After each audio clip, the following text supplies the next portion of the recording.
Good morning, Breakfast with Bacon fans. My friend, my guest today is Bai McFarlane. She's the founder of Mary's Advocates. She does one of the best jobs in the nation and the world. That's me speaking to help Catholics and really all married couples understand really the truth of marriage. She has given blood, sweat, and tears to fighting for the validity of marriage and truly just standing underneath the umbrella of the Catholic Church. She stands with Christ. She stands with the Catholic Church. She says, teach us, help us to make marriage, to fight for marriage as it is, because ever since mostly the 1960s, it's really been screwed up. And so right now, Mary's Advocates is fighting with a petition to ask bishops to not require, and you're going to correct me if I say this wrong, Bay, to not require people to get a divorce before they file for an annulment. That just goes against really Catholic teaching. So my first words are welcome, thank you, and then what is going on? Why do we need this petition? Okay, thank you for having me, Christine. This petition is something we're collecting signatures digitally for people who are asking all the bishops in the United States to get rid of their divorce mandate. And what I mean by divorce mandate is the Catholic Church has a way to determine whether someone is actually married, whether someone's obligated to uphold the marriage promises to another party. And the casual way of describing that is an annulment. Technically, it's a petition for a degree of invalidity, but we'll call it annulment because it's a lot easier to talk about. And in virtually every diocese in the United States, they won't even investigate whether or not a marriage is a valid marriage until after a civil divorce has been done. So the issue with this is the primary issue is that when divorce occurs, the Catechism teaches divorce is a grave offense against nature and it's immoral. So why are the bishops asking for that? Yeah. And then parties' obligations towards each other in justice, what's fair, what's good. The Catholic Code of Canon Law, the ultimate principle is the good of souls. So how people's obligations are determined is really, really important. And what happens in civil divorce is that the person who's done nothing grave to justify separation of spouses, or the person who's done nothing to cause the marriage to be invalid, that person is essentially punished. It's like most divorces are women against men. Most divorces are in situations where there's not, terrible abuse, or the man's out committing adultery and the woman's afraid of getting a sexually transmitted disease. Most divorces are women against men in somewhat low conflict marriages, and she's just fallen out of love, wants to do her own thing. So when the Catholic Church tells that woman, maybe she's an Easter Sunday Catholic, she goes to church twice a year, but she still considers herself Catholic. And when she does go to church, she goes to communion, she somewhat cares about being a Catholic. And when the church tells her, well, if you think you need to move on from your husband, well, our pastoral care for you is that we'll give you an annulment and you have to have a civil divorce first. So she'll do it. And then in the civil divorce, the husband who's done nothing grave to justify separation or invalidity is going to lose his kids half or more of the time. The kids don't get to see dad. Why should the kids be punished to not see dad because mom wants to go, sow her wild oats, so to speak? So the petition lose his income, lose so much more. We could go on. I mean, in the old days, I graduated from high school in 1981, and there was a girl in my class whose dad ended up being someone who was committing adultery, and the mom and dad did get a civil divorce. But my friend never had to spend overnights with her dad and the adultering partner. Whereas now that's just the norm. Yeah.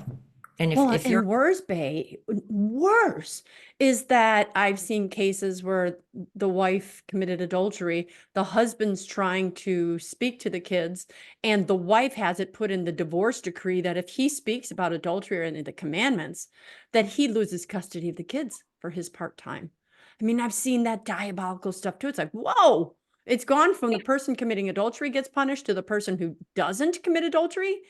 is going to get punished if they mention it or try to educate their children, or it's just so diabolical, so backwards. But further, you said at the beginning of this that divorce is considered a grave offense. And so what I hear you saying is the church is requiring us to do this grave offense against the church in order for the church to validate it. Yeah. Which is why we're asking them to stop doing this. Maybe before no fault divorce, 100 years ago, if a man abandoned his family, maybe all the guys in town would be mad at him because they're like, whoa, who's going to take care of your wife and kids? And he's going to end up in jail, that kind of stuff. Abandonment was not viewed in the positive in the civil forum. But face it, your listeners know we live in a post-Judeo-Christian culture. The civil forum has no respect for marriage. As a matter of fact, for the civil forum, marriage is this thing where you could file your taxes in a way that's different than the people who are just cohabiting. Or marriage is a way where when your kids, if you're a man and your child is, in the emergency room for some reason, because you're married to the mom, like you can automatically have access. Okay, great. That's about all civil marriage is, because as far as, well, I'm exaggerating. Let me bring myself back. The problem with civil marriage is that they don't respect the indissolubility of marriage at all. And they don't respect the obligation to raise your kids in a certain worldview. For Catholics, we have to raise our kids Catholic. That's part of marriage. So when a Catholic is the defendant in a civil divorce, if the Catholic wants to go against the divorce and just say this is wrong, that can make the court mad at the Catholic, and the court could punish them even more. And they can, and they do. They do. Yeah. Yeah. And with civil marriage, it's kind of like, I agree to be civilly married to you for these financial things about taxes and owning property and who's the parents of the kids. But I also agree when I enter I call it a civil marriage union. Basically, if you go to civil, I make this contrast between civil marriage union and true marriage, either true natural marriage or sacramental marriage or natural marriage. Just because you have a civil marriage union doesn't mean you have a sacramental marriage or a valid marriage. But I'm digressing. I wanted to talk about. Yeah, go ahead. With civil marriage, if you get married by the government, cut in front of a government officiant, you're agreeing to the state's understanding of obligations towards each other and your children. So you're agreeing that at any moment, if my spouse feels like replacing me with someone else, I will be coerced to figure out how to split our kids.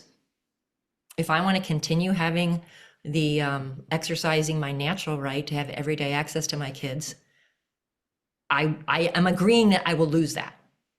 That's kind of what civil marriage is. So it's like you wonder why people are cohabiting and not getting married, because what's the point? So when the Catholic Church says to the woman who's disillusioned about her marriage, it's like, well, maybe the solution to your disillusionment is that you're not really validly married. Go get your civil divorce. Then they're punishing the husband and punishing the children. So I'm asking, I know you signed the petition, but we're asking others. So it's on Mary's Advocates. I'm going to keep it on the home page for a while. And it's just ask the bishops to drop the divorce mandate.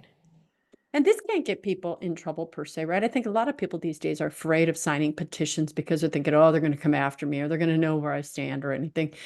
I mean, that's kind of silly. This is just a petition that says, let's just stand with the truth of the Catholic Church, which is standing with the truth of Christ, which is saying, which he said in the Gospels, 3 of them at least, divorce, what did he say? If a man leaves his wife and marries another, he's committing adultery and forces her to do the same, and vice versa. So we're just standing with that. So if people sign this, they're like, bishop can't come after them or anything. You know what I mean? I literally think people are afraid these days. How important is any one of us individually? And on the petition, there's the option to show your name as a public supporter on the webpage, or you can just sign it and say, look, I don't want my name to be listed on the webpage. I know a priest, for example, who's done that. He's pleased to be part of it, but he doesn't want his name on the website. And all these names are going to go to the archbishops all across the United States. I think there's 33, but I could be wrong.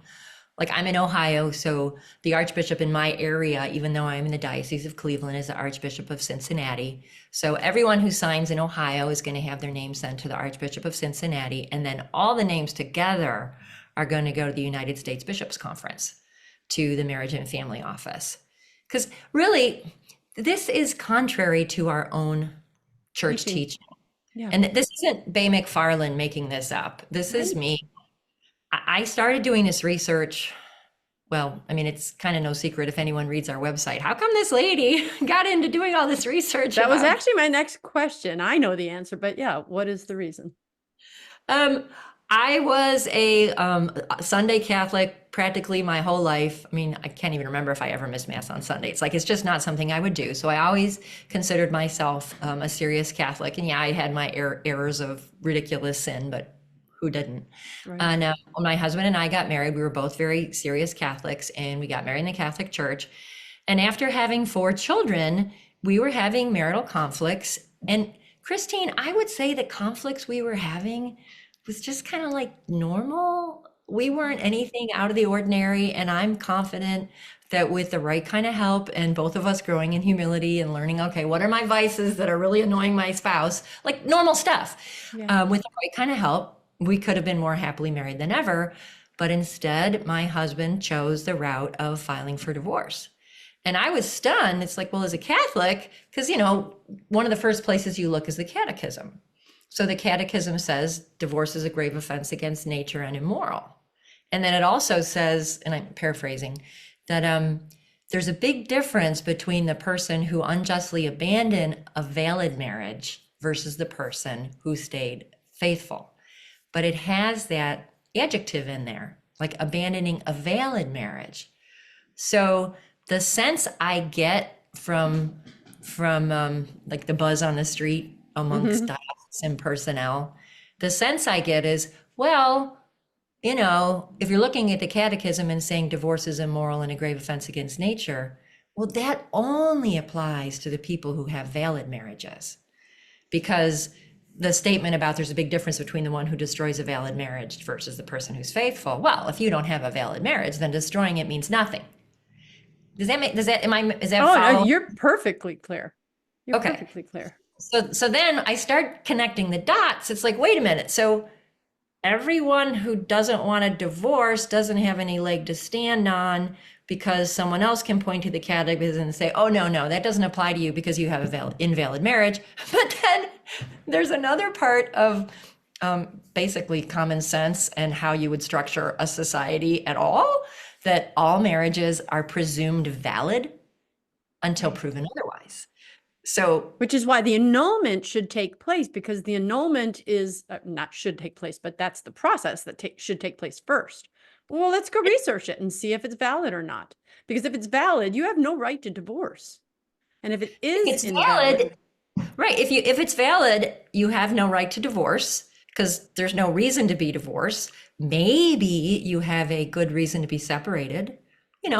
If someone's an abusive alcoholic who's dangerous and breaking things all over the place, it's like, well, the kids and I can't, this is intolerable. No one's arguing that that's not intolerable, of course, in the case of grave abuse.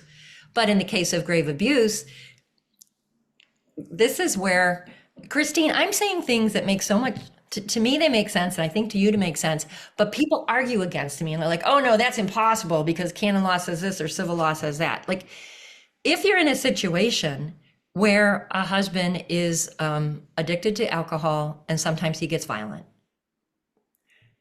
why would the best thing for his soul to be for his wife to go file a civil divorce, which is a permanent separation of spouses? Okay, so now the abusive, violent guy who doesn't have control of his temper and whatever wounds he has in his background that leave him to be the way he is, he's going to be separated from his wife and kids, and they're not going to have the benefit of 2 parents mutually maintaining one household. Now 2 parents are going to have to maintain 2 households, and then the kids are going to be punished, and they're going to have to go back and forth between dad and mom. And if, let's say he is violent, well then, how do I make this simple? Being apart, I've worked with domestic violence, being apart is sometimes the eye opener. Because there's a lot of times people, and we use men in this example, it can be women as well, but the man has his sin hidden, right? I abuse my wife, my family, whatever. And many Yeah. abusive households have this phrase, what happens in this house stays in this house, which is supposed to sound like that's how all houses are run, but it's really just a way to protect the stuff that's going on that they don't want people to find out about. But there's this thing about evil and darkness, right? It wants to stay hidden. And so the Bible's like, anything that happens in the dark will be seen in the light. So one of the things I work with people on is the separation is sometimes what brings that into light, where people be like, oh my gosh, you guys always went to church. You look like a happy family. I had no idea such and such was happening. Now, I will not tell anybody to practice detraction and say, well, here's what my husband was doing and he was doing this. No, but just the act of getting separated sometimes embarrasses the abuser such that questions are at least going to be asked. All this to say, that is sometimes the catalyst for him or her, the abuser, to get the help that they need to say, maybe I am the problem. And I've seen that several times where, okay, you can't hide your sin anymore. I mean, when we live together, I'm not going to detract you, but you'll answer these questions yourself, and it's going to be between you and God. But then that doesn't, this is what you just said, does not negate the fact that we are married.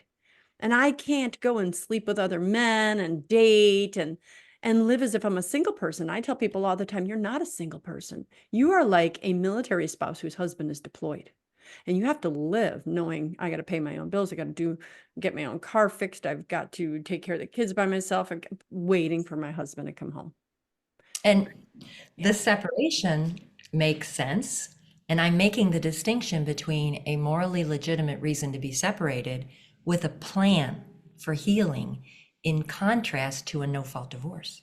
Because no-fault divorce is permanent separation. No-fault divorce is two lawyers. If there's a lot of assets to be had, the lawyers love it when they get in between a husband and wife, because every time there's an email, ka-ching, it's a quarter of an hour, $100. I charge $400 an hour. So like, to have a conversation with your spouse, you go broke with the lawyers. So it's not, the goal of divorce is you absolutely have to be split. Your children absolutely have to be split. Your property, everything has to be permanently split. And you're coerced to agree how to do that. That does not help the person who's an alcoholic abuser. How about, there's a whole, this is where I get, well, I get weird. I'm weird. I get excited when I found out what the actual church teaching was, because it made so much sense. The church is so wise. What did it say? It says that when there is a legitimate reason for separation, someone can leave on their own authority in an emergency, but the someone is supposed to have a church investigation about the separation of spouses. And this investigation is described in canon law. There's like, you know how there's case law at the US Supreme Court, you could quote this and that. Well, there's also case law in the church. It's the jurisprudence from the appellate tribunal of the Roman Rota. There's also canon law commentary, where someone might read a section of the Code of Canon Law, Canon 1692 or 1501, that talk about the procedure for separation of spouses cases, or they talk about the grounds for separation.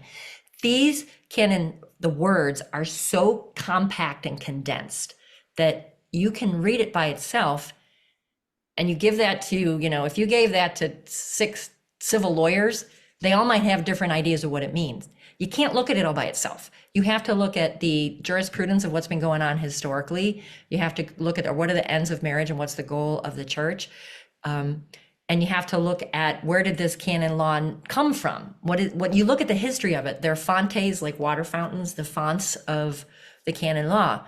And this is the kind of material that I started collecting on our website when I was just disillusioned at the response I got from diocesan personnel in my own diocese, but even checking around in other dioceses, because the buzz on the street is that, the church's position about divorce is very hands-off. We're not interested in that. We don't get involved in that. We don't even have any competence about it. That's just a government thing. We have nothing to say about it. The only thing we have any interest in, and this is the buzz on the street, this is not what I found in my research. Most diocesan personnel I'm guessing, will tell you the only thing the Catholic Church cares about is whether or not an individual is free to enter a second union in the Catholic Church as a Catholic marriage. Like everything that happened before that, we don't have any interest. Wait, you're saying the Catholic Church, that's what the church legally has the right to say. Can you enter a Well, second union? that's the buzz on the street. That's the which buzz on the street, right? Right. Okay. Right. But that's not what the I'm- church says. The Right, church my- says you're my- married. I'm disappointed in my finding that, or my most diocesan personnel are of the opinion, and I think their opinion is wrong, but if I was to try to capsulize their opinion, it's that the Code of Canon Law doesn't care about what happens with divorce. The only thing we care about is when someone wants to get married in a church, if they had a previous wedding of any kind, whether it be a wedding on the beach, whether it be a wedding at a Methodist church, whether it be a wedding in a Catholic church. They only care about annulments. So they don't care about divorce. They don't care about separation. We have no interest in it. And those people aren't, how do I say this? I found that is not the actual teaching of the church. The actual teaching of the church is when there is a legitimate basis for separation of spouses, one is not supposed to make that determination on their own authority. Yes. Yes. Because we are a society, we're a family. We have Jesus as the middle. Head of the church. Jesus established the church. And part of what he established the church to do is to be govern. Like kind of like in Moses' day, he established those judges so that somebody had to judge when there's a dispute. And the goal of the judgment and the governance is both justice and the good of souls. You know what, listening to you, Bai, gosh, I love listening. So now all of a sudden I was forgetting my thoughts. Archbishop Fulton Sheen, who's going to be a saint, we're just waiting for the canonization, once said, it is no longer, if you're expecting help to come from the church leaders, you're wrong. We are at a time in history where the laity is going to need to rise up and start holding the church leaders accountable to the church law. So we got that. But then we also have like some of these, we got canceled priests, right? Priests who are kind of kicked off for speaking the truth. But then we've got others who are schismatic. Now, how do you determine? Because right now we're all messed up. And the church has been silent, and the average Catholic like you and me is like, what do we do? Who do we believe? You and I stand together saying we default to Holy Mother Church. We default to what the church has said. What you have just articulated is that some people within the church structure, and even the sheep, right, misunderstand what Holy Mother Church said. But when you keep going to Holy Mother Church, it's like the wisdom is rich.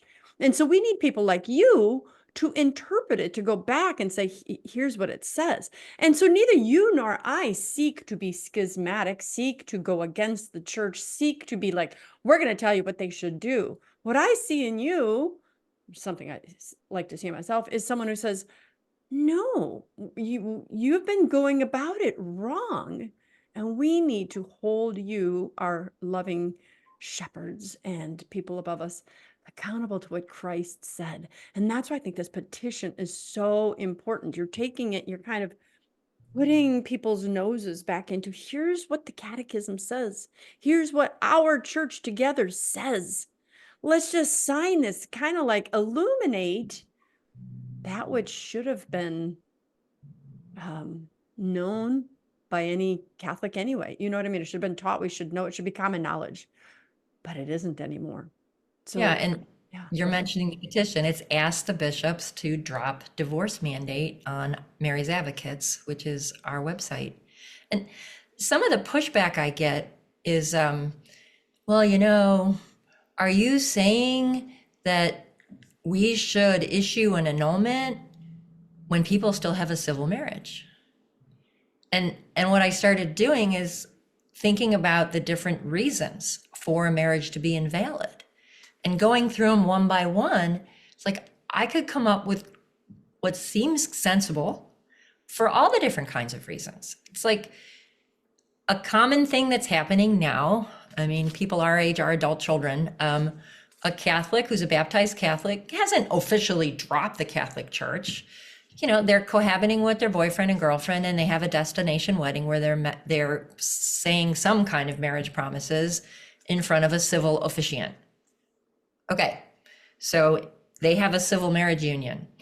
If the church were to teach them, you have a non-existent marriage as far as the church is concerned, what harm is done? Actually, the church should be teaching that. So to tell the Catholic in that couple, well, you know, we won't tell you whether or not you have a valid marriage until after you're civilly divorced. What's the sense in that? I don't even know. What's the sense in that? Right. Tell me now. Is it valid or not?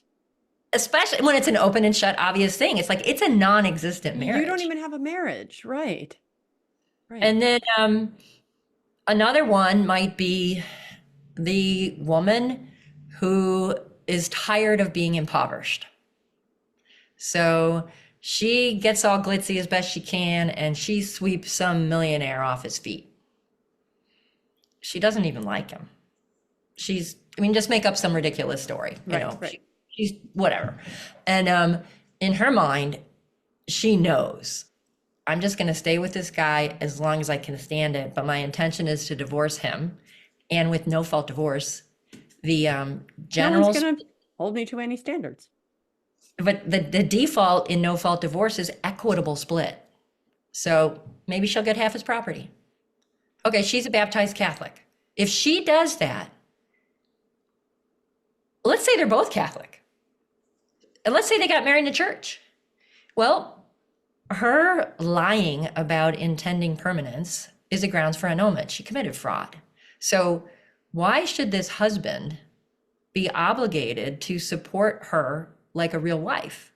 Yeah. Why should this husband, I can't make him too old because then he's not able to have kids anymore. So let's say he's, you know, in his late 30s when this happens to him. Why should this husband never be allowed to enter a marriage with a woman who is a valid marriage? Yeah, a valid marriage. His first marriage. Right. But to say to both of them, well, you have to have a civil divorce before we'll investigate the validity of your marriage. So we'll split all your property, and after it's gone 50-50, then we find out, oh, it wasn't valid anyway. You shouldn't have gotten 50-50. Because of fraud. Because of fraud. About You the wife. know what? That is a common misunderstanding, which I didn't understand. I had a friend who she left her husband. He had been cheating, and everyone was like, oh, poor you. And, you know, back in the day before I really understood marriage years ago. And then I found out she had a prenup. She's a devout Catholic. She's a practicing Catholic. I don't want to say devout.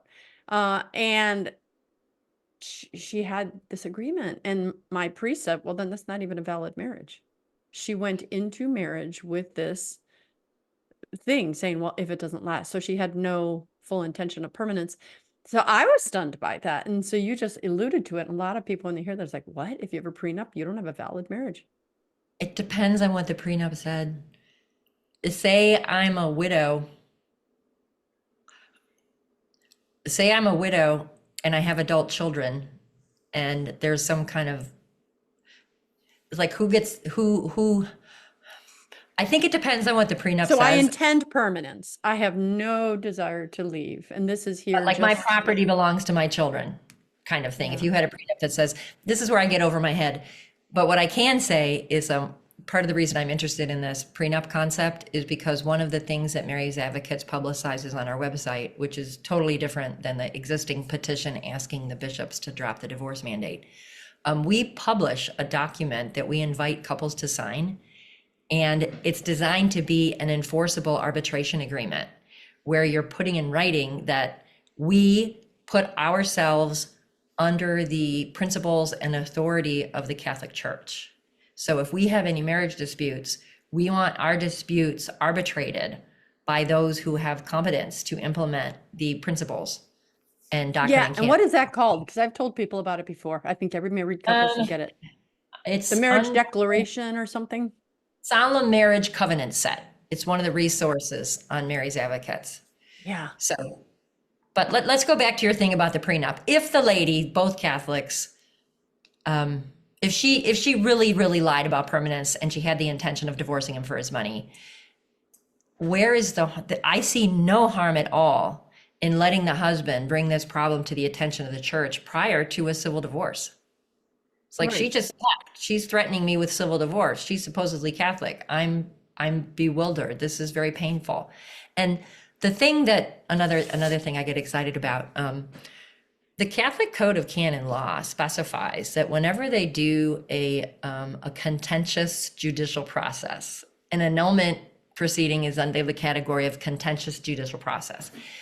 When the tribunal judges issue their decision, it's called a sentence, and they're obligated to describe the obligations of the parties that arose throughout the trial. So if the woman is a mediocre Catholic, I mean, whatever, but if an annulment proceeding did that, and the judges had to think about and weigh, well, what are the obligations of the parties as a result of the trial? Maybe that husband should keep all his money. They could say that in an annulment decision. I think they should say that. And part of the reason I think they should say that is part of marriage forever. Yeah, even before Jesus, part of marriage was mutual help.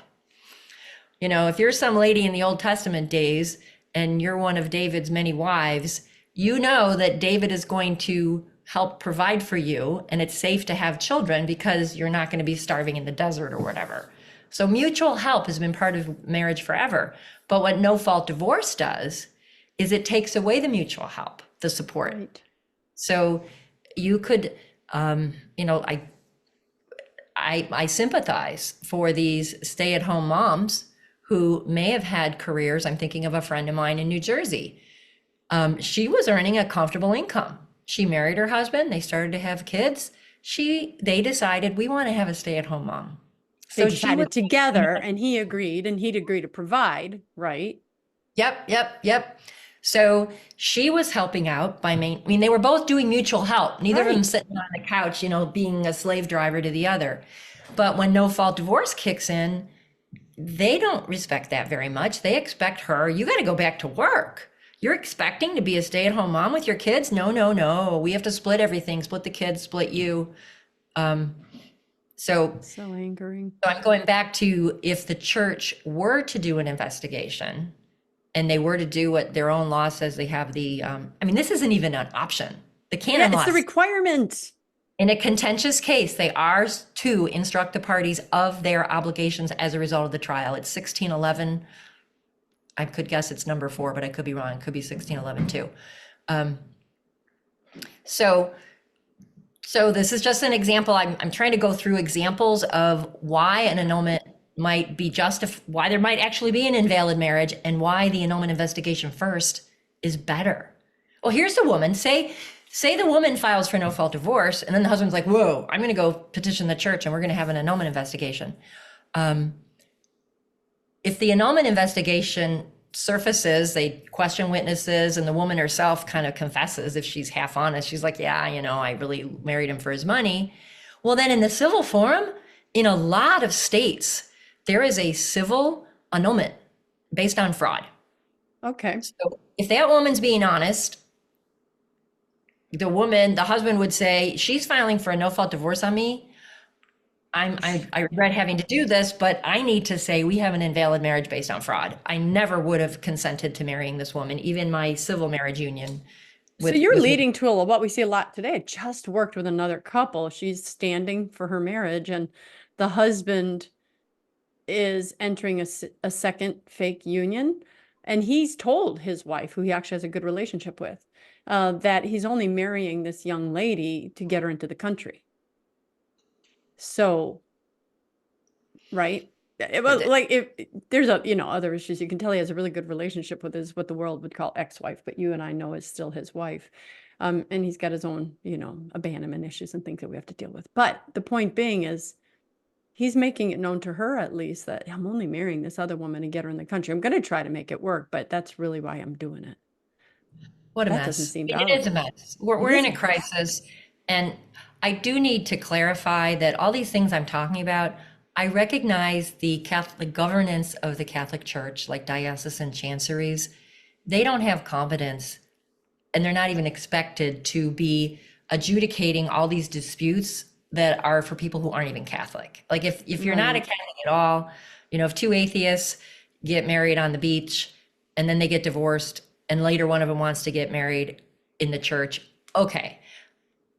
I'm not quibbling about the church demanding a divorce for those people because the church had no competence over those people anyway in the Right, first right. place.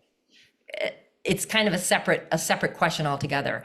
My big gripe is that they demand a divorce across the board and it ends up resulting in Catholics getting a no-fault divorce, which shouldn't be happening. Right. So we need Um, people to sign this. I mean, we really do. How many signatures are you looking for? I mean, as many as you can get, but what is like this happy place? I don't know. I mean, if we got 1,000, that would be swell, I guess. I'll see.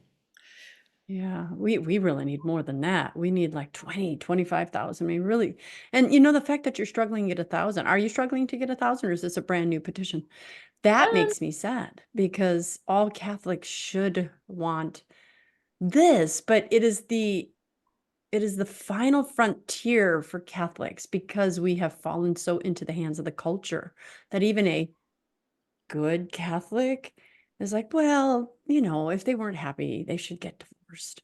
They just don't understand it. I mean, I have to confess, I didn't fully understand it, even in a valid Catholic marriage, until a decade ago, 30 years into my marriage, going, huh. I mean, you were the one that helped me to understand. It was said in a way that just a light bulb went off that if you and I went to court and you're the plaintiff and I'm the defendant, you have a chance of winning and I have the chance of winning. You have a chance of losing. I have a chance of losing in any case that you take before an American judge. But divorce, because of this no fault laws, is the only case in America that the defendant is guaranteed the loss every time. The plaintiff will always win. So I know that you guys are also doing work in that area against the invalidity, unconstitutionality of no fault divorce, because if it was constitutional, the plaintiff would have a chance of winning, and so would the defendant. right, it's just an administrative proceeding with coercion. And you keep Yeah. being coerced and coerced and coerced to agree on how to split everything. But the divorce is going to happen. And then the only thing that matters is how is the split going to occur? And if you go in there with Catholic principles, which is like, I have no words for how innate the drive is to be the parent of your own children.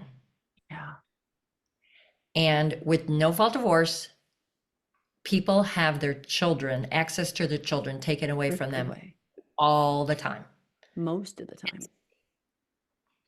Yeah. Yeah. And then if the defendant says, wait a minute, access to my children is a fundamental right in natural law, even in constitutional United States law. You don't take someone's children away unless you can prove that they've done something really, really bad. That's the general about taking kids away. Don't even get me started, because now if you don't agree with Right. a child's transgender ideology in some Oh, parts of the that's country, evil they'll too. You're taking the child yeah, away. well, which just illustrates the point why the Catholic leadership governance needs to do something to get our families away from the civil system, because it's insane. But there, I digress. Where was I going Oh, before? I just want to say thank you. Yeah, for doing it. The innate need, the desire to raise one's own kids. And in no fault divorce, if you're the dad who you work full time, you come home to your kids, you hang out with your kids, you've been part of it everyday interaction raising your kids, and no fault divorce is just going to pick, well, which of you do we think has the best interest of the children according to our bullet point list, which is totally arbitrary. And for the Catholic dad, he has no defense. If the wife wants those kids taken away from dad, she's going to get it. Oh, it's because what the world sees as valuable. Oh, this one has a nicer house. This one has a greater income. This one can provide more. And it's like, well, wait a minute, that one's an atheist. The other one can provide spiritual health, comfort, peace. Well, the world doesn't value those things. So, And then even the valuing the stability of kids. I don't have any study that I can cite, but Kids who grew up in divorced homes don't like going back and forth between two They houses. hate It's it. a big pain in the neck. Yeah. So why not leave the kids alone in the house of the parent who didn't do anything grave to justify separation and didn't do anything grave to justify an annulment? Right. Like, leave the kids alone. And if the Yeah. one, it's like, and no fault doesn't do that, but like, if dad needs access to the kids, go home and see your kids. Like, what would you say in the situation where a separation is in order because one of the parties is addict that gets dangerous and violent and just can't manage how to communicate fruitfully? How would you see that parent still having access to the kids while they're in this separation plan with the goal of reconciliation? Exactly. So, I'm not comfortable, but I'll leave my kids with this person. That they're with me half the time, but they'll go with this abusive addict half the time, as long as I don't have to deal with them. Is that what you're getting at? Because I've Well, said that to I'm people. asking you in your experience as kind of like life coach, helping people, what is like I would guess that a situation, if someone's a dangerous abuser, they still need to be coming home a lot. But maybe there needs to be some boundaries about what kind of circumstances it's okay for that person to be home.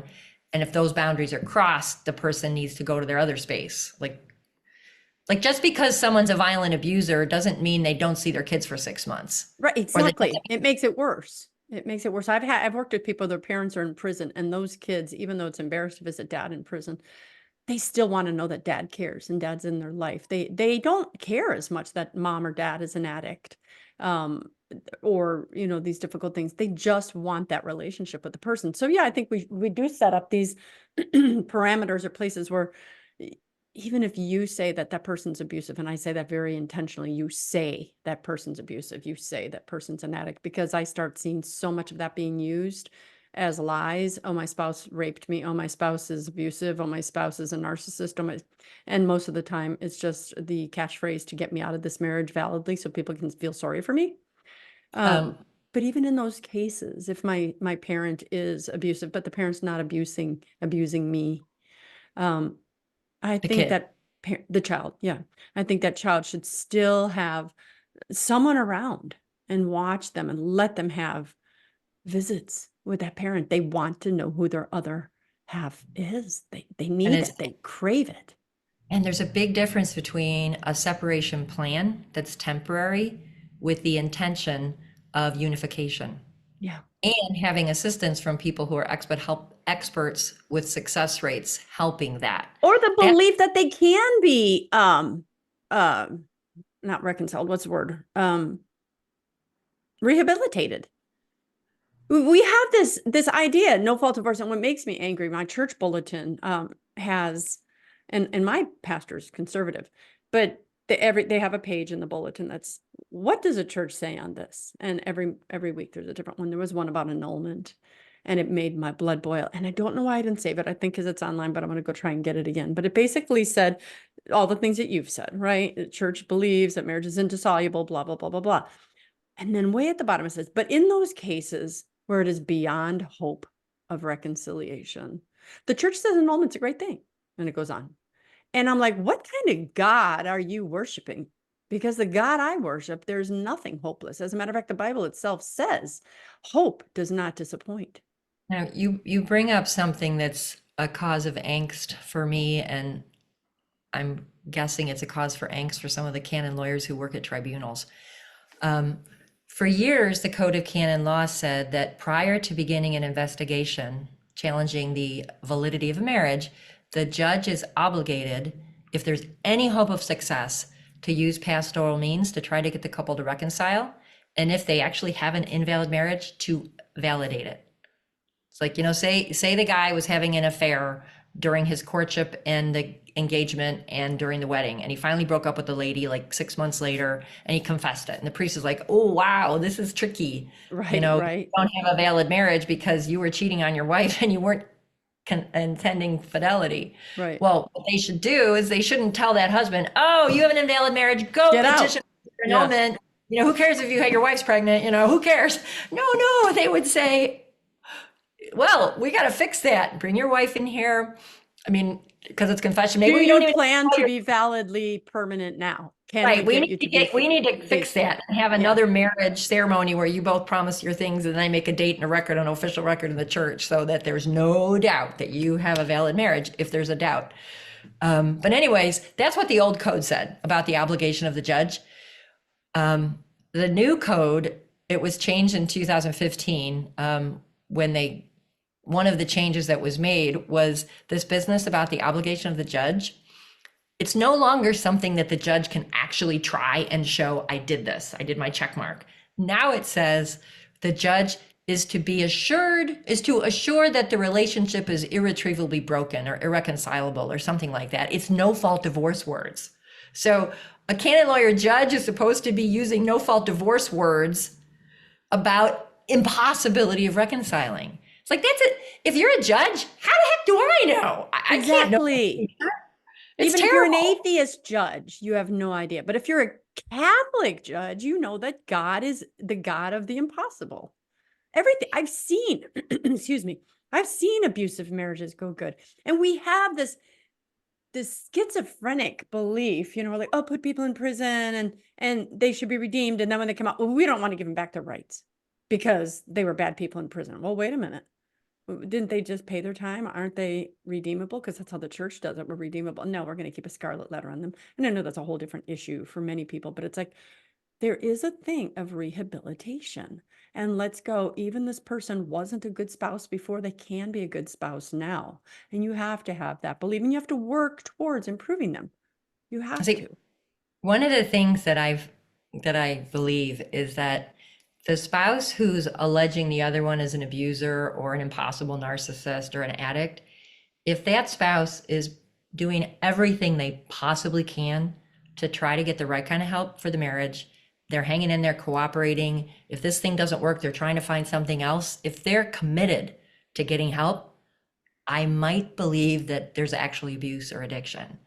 But if they're the one that just makes the accusations but refuses to cooperate with anyone who's an expert on those kinds of marriage problems, I have my doubts. Exactly. Me too. Me too, because it's a catchphrase. And I actually roll my eyes every time someone calls me. Well, I did look on the internet. My spouse has all the things for borderline personality disorder. Really, I could tell you all about it. I'm like, I don't want to hear it. My spouse, I really could tell you. I looked it up, and the internet says these are all the signs of a narcissist. So, and I'm like, and I go back and say, well, okay, let's just pretend that's true. You know what narcissism is? It's extreme selfishness. It's focus on the self. That's sin. I said, so as Catholics, we believe we need to focus on the other. And how can we help someone do that? You are placing narcissism, personality disorder, or whatever you want to say, abuse, as if it's an unchangeable, static trait. And instead, it's a dynamic way of behaving that can be changed. Dynamic.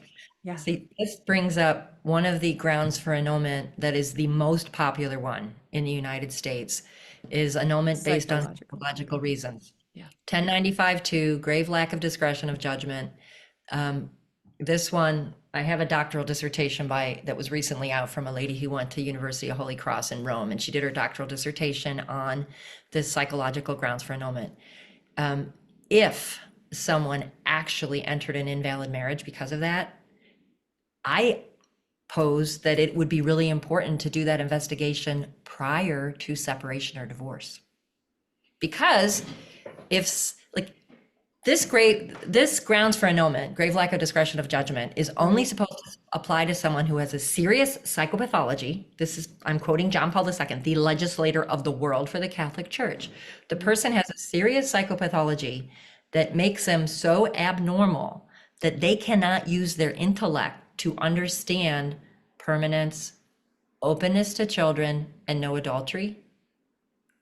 Their intellect doesn't work to understand that and choose it. There's something about them that's such a disaster, they can't figure it out. And like one example that could be real, one example that I think makes sense is someone has a serious schizophrenia problem and they're on meds and they're on one kind of med and another kind of med, and they were on a kind of med that really messed with them.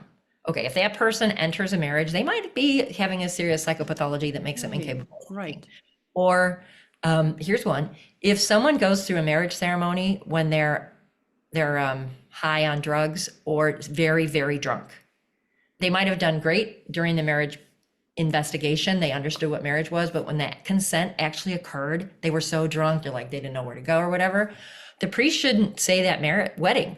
Or if it was discovered at the reception how drunk the person is, the priest should say, we need to have you guys come in here and fix that. Because that's an example of your brain and mind aren't working when you're actually consenting. So those ones make sense. The ones that are more, I'll call them gray, this is what I see. At the time of a civil divorce, I'll just say the woman for the sake of the discussion. A woman dumps her husband and she's complaining he's terrible, he's awful, she can't stand him, she's sick of him, she doesn't love him anymore, she needs to go do her own thing. She might not even say she can't stand him, she just needs to do her own thing. I'm so sorry, I'm done with this, it's me time now. I was too young. I didn't have a life. It's me time now. So that's what she says at the time of the divorce. She gets her no-fault divorce, the whole thing happens. Then however many months and years later, she files for an annulment. But her grounds for annulment are, well, she's instructed and taught by tribunal personnel or diocesan personnel. When they look at all the grounds for annulment, it's like, no, no, no, no. Here's one that we can make stick. So they do grave lack of discretion of judgment. She doesn't even know that she's alleging that she suffered a serious psychopathology at the time of the wedding. But that's what they're doing at the tribunal. And if they issued the annulment, and they're supposed to show the obligations of parties as a result of the trial, what does she owe her husband? It's like, if she was really so psychologically messed up at the time of the wedding, he was living all those years thinking he's married to her. If she's that psychologically messed up, should she be alone with the kids?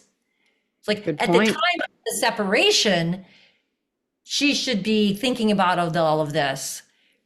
But this is where something's screwy. It doesn't make any sense. This is not real. This is not honest. This is not justice. If the woman really suffered a serious psychopathology, making her so messed up that she couldn't understand permanence, openness to children, and sexual fidelity, that's going to appear pretty quickly into the wedding. Yeah. Well, you're not going to have 5 kids or 3 kids and be together 12 years before you realize that. So she should be like confessing that, and then the obligations of the spouses towards each other and the children as a result of the trial should be based on that. And restorative justice is a principle that makes sense.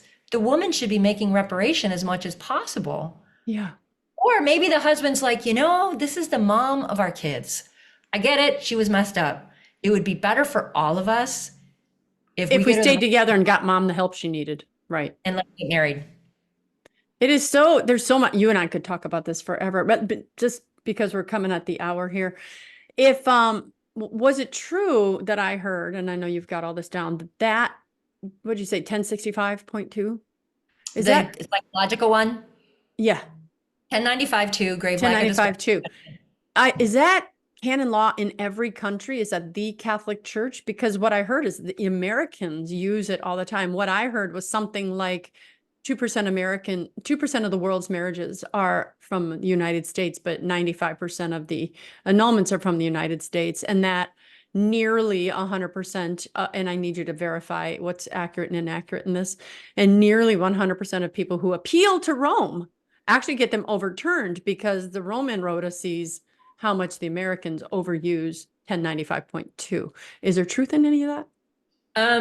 I don't have the numbers in my fingertips. That's not how my mind works. I thought you knew everything. I do know the 95% number. The Roman Rota study publishes kind of like little summaries of cases. So you could get maybe like 2 sentences of what happened with their cases. So that's published. And there's a guy who did a study, and the study was republished by Professor Robert Vasoli, who was a professor at University of Notre Dame, who wrote a book about annulments. I want to say 1998 is when he wrote his book. So he was citing a study that I have on my shelf, which is this 95% number. Of the cases that the US tribunals gave based on this psychological ground of incapacity, when they were appealed to Rome, 95% of those were overturned. And then John Paul II was writing about the abuse of grave lack of discretion of judgment. Pope Benedict was writing about the abuse of grave lack of discretion of judgment. There was a change made. I would only guess on which decade it was, but maybe it was in the last 40 years or 30 years, that it used to be that, okay, the United States diocese is the one that's obligated to pay the fees to run a appeal tribunal case in Rome. The United States diocese are the ones who are obligated to pay the money if an appellant appeals against a US diocese. Which So who's appealing against the diocese? So like if my husband had filed for an annulment. Right, your husband files for annulment And then I appeal it. Right, and your diocese gives 1095 grave lack of discretion of judgment to everybody, and you're like, this is just not true. You appeal to Rome. I'm the appellant. Rome will come back. Rome will ask the diocese to pay the fee. My fees. Okay. Pay your fee, because they are that interested in overseeing US annulments. Good for them. And I've seen situations where this fee is put back on the party, and the party's told you have to give us a check for $1,000 or your appeal can't go through. And then I show the party, here's the original document. It actually says the diocese pays the fee, not the appellant. Wow. I hope you have some proteges, because if you die, I don't know who people are going to go to. Are there other people that we know that can give us some of this information that you're giving us? Sure. I know that there are, and I'm not asking that to be arrogant about you, but this is one of those things. People come to me and say, you know, when I come to you, you do truth. Is there anyone that's a Catholic relationship coach like you are in my state? And I'm like, I don't know. Right. I honestly don't know, because I see too many people. Even, I don't know if it's fair to use the names, but you know, I even went to Catholic Charities myself, named Catholic, for my own marriage problems. And even when I went, the counselor was like, well, maybe divorce, you should, you know, so I'm like, that's not Catholic. And no, and like I said earlier on, a lot of the diocesan personnel are of the opinion that the Catholic Church has no business intervening with a civil divorce. And I'm saying it's the opposite. The Catholic Church should be intervening prior to a civil divorce, and it's in our own Catholic Code of Canon Law. And it's been done for centuries. In the United States, I'm asking them to change the practice. Change your practice. Be in line with what the church teaches. Guys, sign the petition. Sign the petition. We need as many signatures as we can get. I'm just pushing for 25,000 right here. And there are so many Catholics in your diocese and my diocese. We have to have a vested interest. And you may be in a happy marriage and you don't have a vested interest, but your children may not be, or one day your grandchildren may struggle with this, your siblings. Please do the hard thing, which is actually an easy thing, which is sign your name. Pass this petition to everyone you know. We're not asking you to give blood. We are not asking you to go run a marathon. We are not asking you to give a penny of your money. We are asking you to sign a petition to say, you know what? I stand by Catholic truth. That's what we're asking you to do. Please do that. Save a marriage, save the country, save the world, save the church. This is that important. Bai, any final words? No, you've capsulized it wonderfully. Thank you. Oh, good. Now, how can people get a hold of this petition again, other than the fact that I'm going to put a link to it in the show notes here, but they can also go to your website, which is Mary's Advocates, and I'm going to have it around the home. .org or .com? True, marysadvocates.org. Mm-hmm. You also, I'll just put that out there. You also work, and as you know, a very small army yourself, and this is how you make your money, is by donations. So if anybody appreciates the work that Bai McFarlane is doing for the Church for Marriage, I would encourage you to donate to her 501c3. It is tax deductible.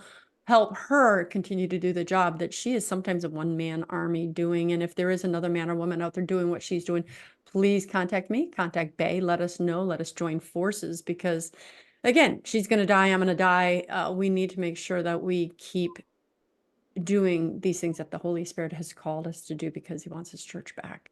So that will be a link in the show notes as well. So go to Mary's Advocates, donate to help her continue the work she's doing. I'll have a link there to the petition, sign that. Go to my website, breakfastwithbacon.com, and see all the other amazing guests that God is sending me. If you have a suggestion for a guest that should be on the show, let me know. Follow me on Instagram, Facebook, and now Twitter, which is X. I don't know why they changed the name, but I'm on all those places, Rumble. And I do say subscribe to Bay's newsletter, subscribe to mine, subscribe to the newsletters of the people that you respect, because censorship is real. Communism has entered our country. They are trying to shut down anyone who speaks truth. Do not be passive recipient of this information. Go out and get it yourself, because one day all of a sudden you won't be getting it and you'll be going, where did that go? Lastly, I am organizing a conference. It's the 3rd annual Disrupting the Culture with Truth conference in Virginia Beach, Virginia, October 12th. My speakers will be the amazing Father Chris Alar, also Christine Watkins, Daniel O'Connor, Mark Mallet, and myself will be speaking. It is exciting. It'll be held at the Founders Inn, which is gorgeous. So you can get the tickets to that or register yourself at truthspeakers.org. It's a 501c3, so you can get also tax deductible for your anything that you help us with. Go to breakfastwithbacon.com for all of this information given to you all over again, because I gave you a lot. Is that helpful? Bay, it made sense, right? Of course, lots of information. Okay, so for all the rest of you, thank you for listening. Go ahead and spread this information. We're all in this together. One day we'll see you in heaven, and God, we just want God to say to you and me and Bay, you did a good job. Come on in. No more carrying a cross. So I hope to hear that, and I hope to meet all of you there, and I know Bay does as well. Bay, here's how I end it. I know you're so smart. You know how to do this. I'm Dr. Christine Bacon. You've been watching Breakfast with Bacon, and I'd like to remind you always to live your life Sunny side up. She's got it.